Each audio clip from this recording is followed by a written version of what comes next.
Hello, I'm David Hunt and welcome to The Art Hunter. My guest today, she is a much-loved Australian singer, songwriter and most recently author of a book called Book of Life. He is a musician, producer, composer. Together they've been a couple and also they perform together as well. You may have seen them in maybe your backyard performing, you never know.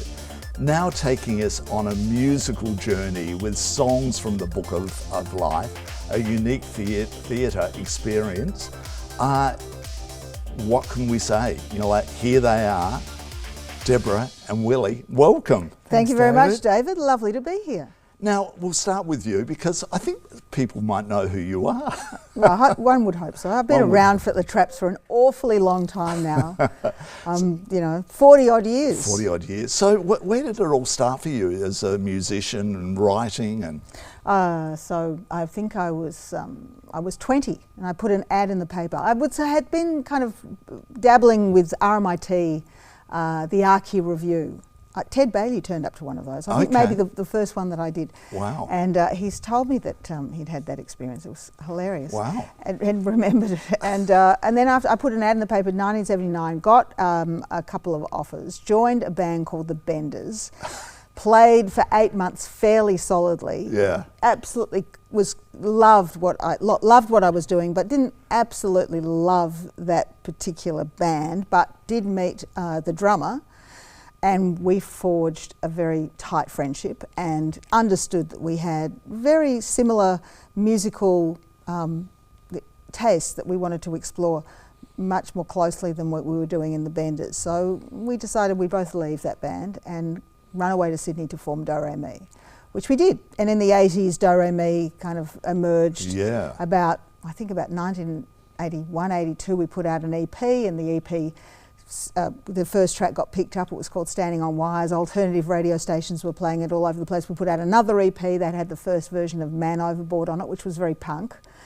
Not a punk thrash, not really like the album version that came out on Domestic Harmony in 1985, but it also got picked up by alternative radio, and only then, after we had put out 2 EPs, did we decide to play live.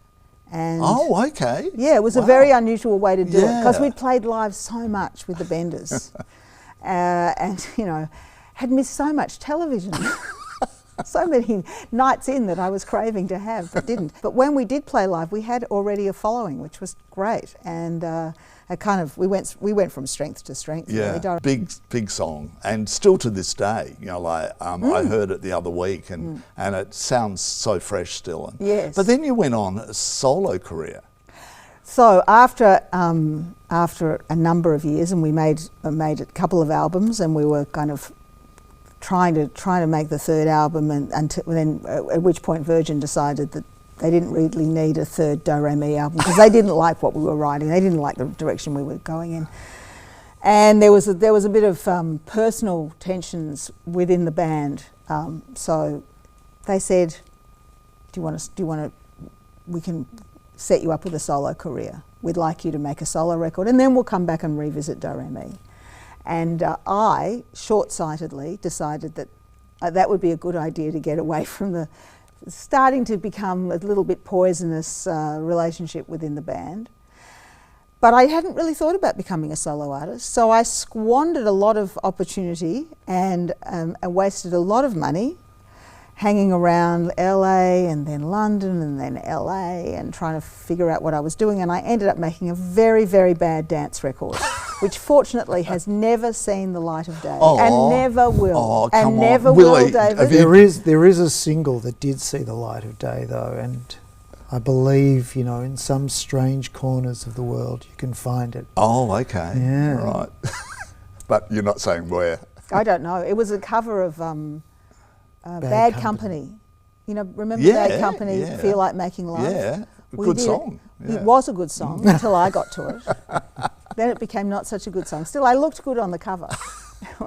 But yes, anyway, it was a terrible, terrible, shocking, wasted opportunity. But nevertheless, I had all, during this time, while I was, kicking my heels back in London, waiting for the record company to release the album, I was writing songs like Release Me, wonder what that was about, and various other things. And that became the basis of String of Pearls. So by the time I was back in Melbourne, and thoroughly discouraged, well, not discouraged, maybe that's not, well, I think I was relieved actually, relieved that I didn't have to stand by this dance record that I knew that I hated, and it had been a terrible error, an error of judgment. And I came back with renewed vigour and made String of Pearls and had signed to Mushroom Records.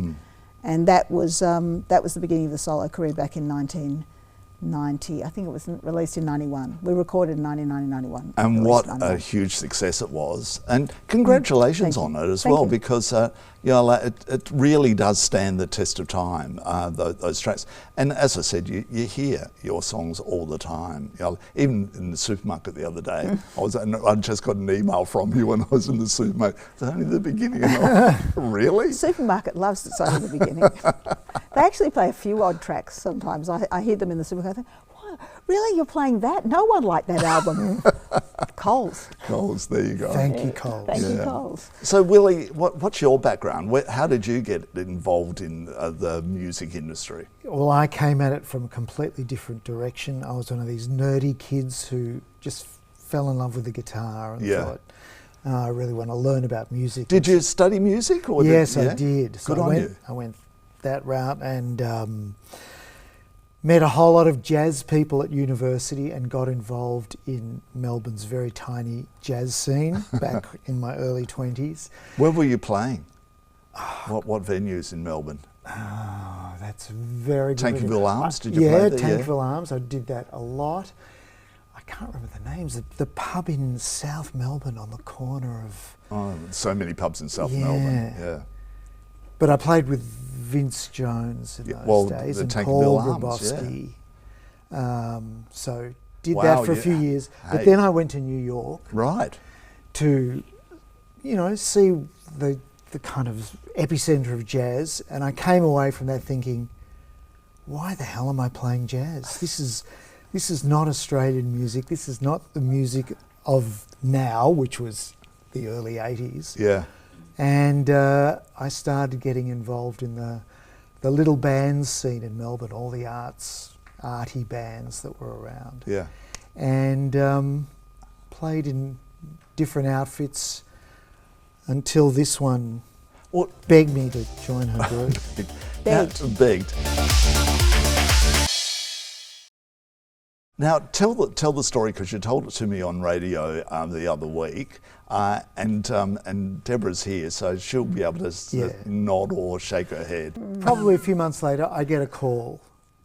Hello, this is Deborah Conway. I said, oh, yeah, okay, yes, what the hell do you want from me? And she said, look... he didn't say that. No, well, She said, a couple of friends have recommended you as a guitar player. I'm looking for a guitar player. I'm touring String of Pearls, which I knew about. It's Only the Beginning was already a hit. Can you come and do this tour? Which sounds like a good deal, really, big tour. But I had a single show with my little art rock band, and I said to Deborah, I can't do it. I've got to do this show. So I'm really sorry, I have to say no. And good luck with finding a guitar player. She hung up, I hung up. And she rang me back. I can't remember if it was the same, maybe it was the next day. She rang me back and said, if I put the tour off by a week, will you do this tour, you effing idiot? I think I might have said, will you come and meet me and we can talk about doing the tour? See, you haven't even got the story right. So I said, yeah, look, that's possible. And she said, well, come over, we'll talk about what this tour will be. And went to her very little flat by the railway line in East St Kilda and knocked on the door. The door opened and bam, I took a step backwards, thought, whoa, what just hit me? And I thought to myself, looks like she took a step backwards too. Did something just hit her? And here we are. So something did hit us. Something definitely hit us that day. That is gorgeous. Spark. Yeah. That is gorgeous. That that door Aren't we lucky? opening. Well, it's Yeah. as real, if that stuff is real, this is as real as it gets, Yeah. because we just hang around together all the time. All the time. Right, okay. That's the most beautiful story. That's why I wanted to tell it as well today. Now, then all of a sudden you start doing, and I mentioned in people's backyards, I'm sure you weren't doing it. Were you? Did you actually perform in anyone's backyards when you would go to people's houses? Yeah, of course. I was in their backyards? Under their hills Sometimes. hoists. Yeah. Sometimes under their flight paths. Yeah. So tell our viewers, what were you doing? So back in 2003, we'd had it with record companies. It was enough, and I could see that there was this wonderful new burgeoning thing where artists were doing it for themselves. There was the digital technology there was a revolution in recording gear. You could, instead of paying $2,000 a day to make to use a recording studio and an engineer, you could pretty much do something in your own home.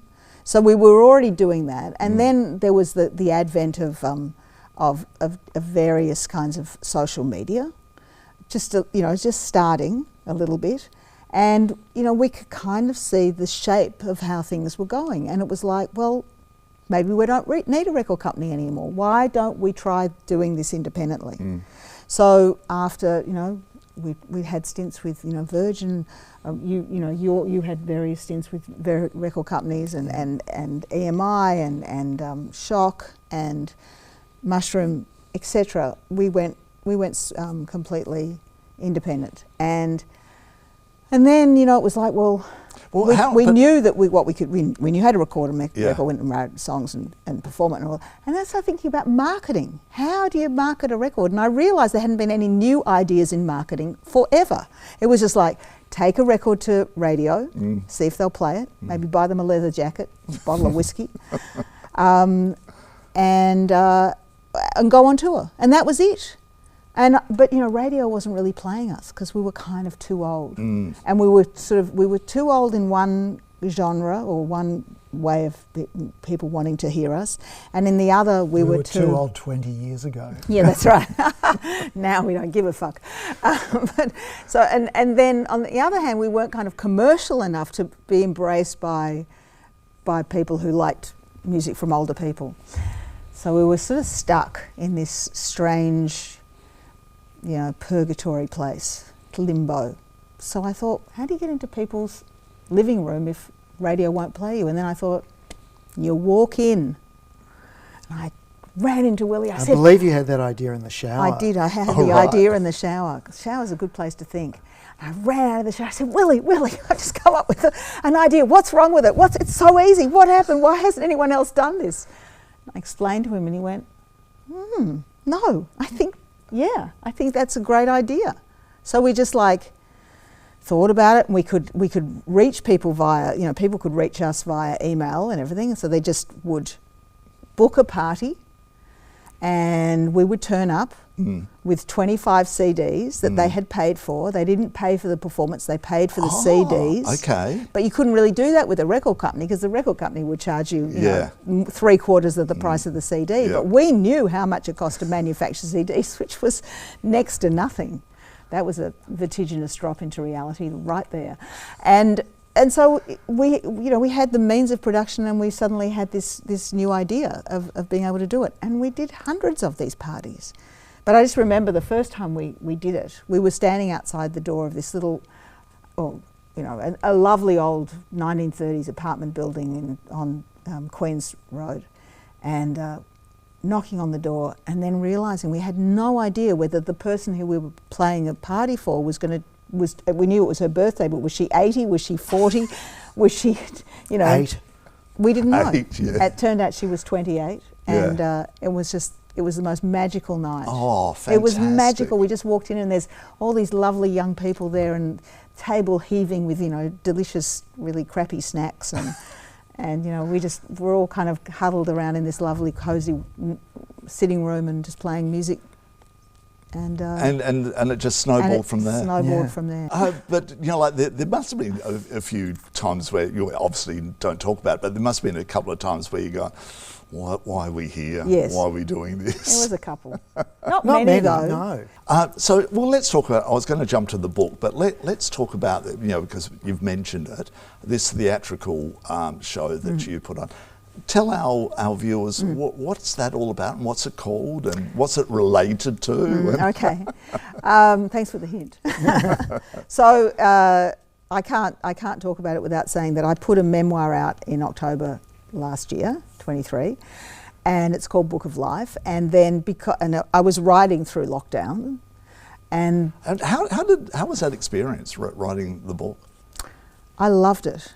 I absolutely loved writing the book. I have to say, David, it's a lot easier to write a book than it is to write a song. Really? Yes, it is. Okay. It is, because you know what happens. Yeah, but remembering all the different things, you know, like you would have had to have kept on thinking, oh, this happened and that happened. You know, like, I was entertaining myself. I was just like a constant kind of television show in my head. Yeah. In a way, and because there was nothing else that we were allowed to do other than being in our house, it was a very good distraction. I always ask when we have authors in about the editing side of it. The editing's harder. Yeah. Because the editing means that someone else, some outside person is going to come in and go, well, I don't like the way you've said this, and I don't. I mean, they say it in a kind of way, or however they say it, and I arc up every time. And then sometimes I'll But say, you okay. restructured the whole book at I a did. suggestion of I did. an editor or I did. you know. And it was absolutely the right decision. Yeah. It was Well, the they right know what they're decision. doing, don't they? But Well, you're you hope. giving your And hope. I didn't know anything. I'm perfectly I read a lot, but I'd never written a book before. No. But what was it like having that book on the shelf? Oh, amazing. Incredible feeling of achievement.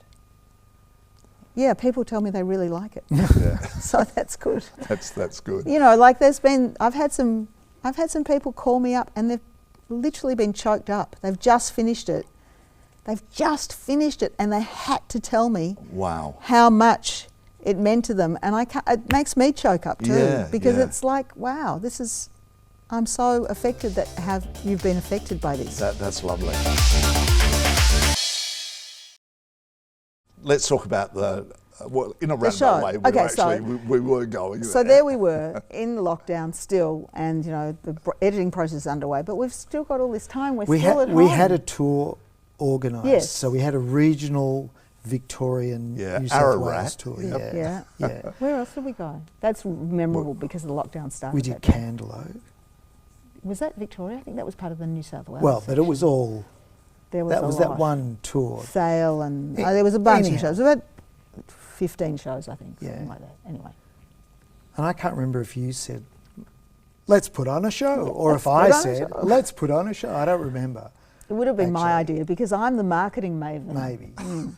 Do you like all that side of it? I like it. Yeah, I really good. like it. I'm sensing that. It's like, for me, it's like jigsaw puzzles. You know, like how does this fit? How do you can make this work? So I liked it because we've got a book. Let's put on a show that promotes the book. But you hadn't finished the book, No. but we started writing the Yeah. show. Okay. Yep. It was lockdown. Yep. Why not? Why not write a book and a Yep. show at the same time? Yeah. But then all of a sudden, the people you pulled in, tell our viewers, you know, like who got involved in the production of it. Yeah, well, we called Michael Cantor because Michael's a friend of ours, Oh, and we've okay. known him for quite a long time. And who was he for our audience? Michael Cantor is one of Australia's great theatre directors, and we started. I mean, there was we He was the first met artistic him director at the Malthouse Malthouse for many Theatre, years. Yeah. and we tried to put something on there. In fact, one of the first productions of Broad, Oh, okay. which Yep. maybe you recall. Yep. For your viewers, it was the all-female lineup of singer-songwriters from different genres, discussing their work on stage and, you know, playing songs, playing each other's songs. Anyway, so Malthouse was going to get involved, and then it was too expensive a proposition, and it didn't work out. But I think we had always sort of thought about working together ever since. And so this came up, and I think we actually contacted Michael before we'd written the script. That's my memory. Or had we written? Had we written? I think we'd written some of it. We'd written some of the script, and Anyway, so we'd written the first draft, let's say, and from the first draft to what we'll be performing now, what we are performing now is a much more streamlined piece. It's not that he was incredibly helpful. Very helpful in saying, no, you don't need that. Yeah. No, you don't. I mean, need we've that. never done theatre before. Yeah. So that was never wonderful. written a book, never done a theatre show.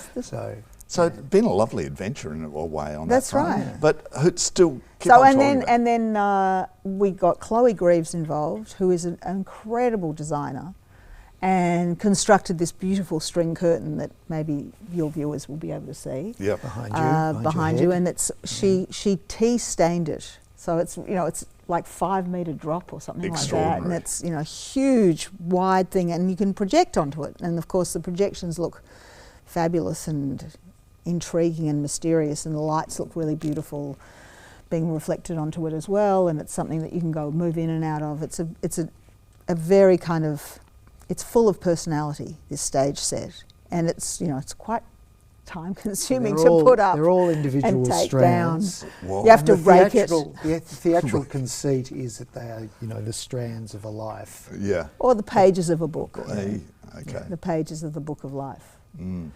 And then we had Stephanie Lake, the amazing Stephanie Lake. How did you get? And who Stephanie was she? Lake just felt terribly sorry for her. She realised that you can't possibly move, but let me see if I can help you here. But she's so busy. She's beautiful. She's such a beautiful person. And tell our audience who she is. Stephanie Lake is one of Australia's great choreographers, and she worked with us. Who can't Poor thing. I felt very sorry for her. But she was amazing. She's she did the a nicest beautiful, person. and she's the loveliest Yeah, person, yeah. and she did a terrific job. Yep. And we're definitely past our comfort zone, but not so far past our comfort zone that people are sniggering. So that's good. Yeah. They're only laughing when we want them to laugh. So therefore you put this show on. Yeah. Did you think that it was going to be a success, or did you know it? You could sense that it was going to work. I don't know that. Did we think about that at all? I'm not That's sure funny. that I don't know that I think in those terms. We thought that people would like it. Yeah. Yeah. We liked it. Yeah, and we thought that people would be intrigued. And we realised that we were doing something very left of centre. I mean, it's an interesting what you brought up before. Did we think it was going to be successful? And I realised that it's not one of the parameters that we kind of think about. Yeah. I think because we're so used to being kind of not successful in a certain way, the easy to measure success of an ARIA position or a top shot, a hit on radio is something that gets a lot of spins, and we kind of we've gone past that a long time ago. And so what we try and do is just work to the absolute best of our ability to make the work that we can be proudest of, and then just pat it on the arse, put it out there, and hope for the other people like it as much as we do. And it's been a success. Well, so far it's been pretty successful, yeah. Fantastic. I can't wait to see what's going to be next. Have you thought of anything yet, or are you too busy doing this? We're You're writing, are yeah. you? Which is good. Yeah. It's always good to be writing again. Yeah. Oh my God, it's so hard, David. It's so hard compared to writing a book. I've got to thank you both for coming in today. It's It's been a pleasure. treat talking to you, and I just think what you've done with the home performances and the theatrical show, you're groundbreaking with what you're doing, and you're doing it in the nicest way possible. So congratulations. Thank you very much. Okay. Thanks for having us. My pleasure. I'm David Hunt. You've been watching The Art Hunter, and we'll be back again next week. See ya.